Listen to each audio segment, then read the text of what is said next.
Mga bahay at kabuhayan sa Agno, Pangasinan sinira ng Bagyong Emong. Ang detalye sa report ni Jewel Fernandez. Isa ang Abagatanan Beach sa Agno, Pangasinan sa top destination sa bayan dahil sa ganda ng tanawin dito.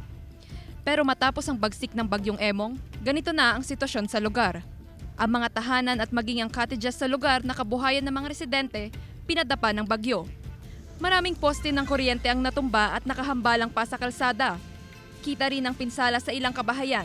Ang ilan natanggalan ng bubong. 67 na ako. Pero ngayon lang ako nakakuan. Meron na naman imong dati. Malakas din pero hindi kasing lakas nito. Yung mga kabuhayan dito, kagaya ng mga saging, yung mga puso ng saging na ibebenta sa palengke, wala po, talagang lanos. Lanos po lahat, pati ultimo yung mga mangga.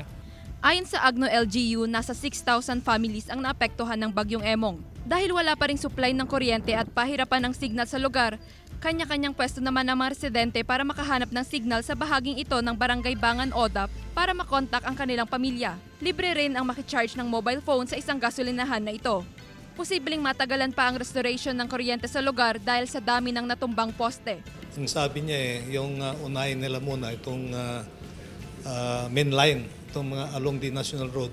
Ang sabi niya, within 2 weeks magkaroon ng kuryente, within 2 weeks. Pero itong mga inner, mga dito sa interior, another 2 weeks yan. Kaya ang inasahan namin dyan, mga 1 month. Ongoing pa ang assessment sa total damages sa bayan.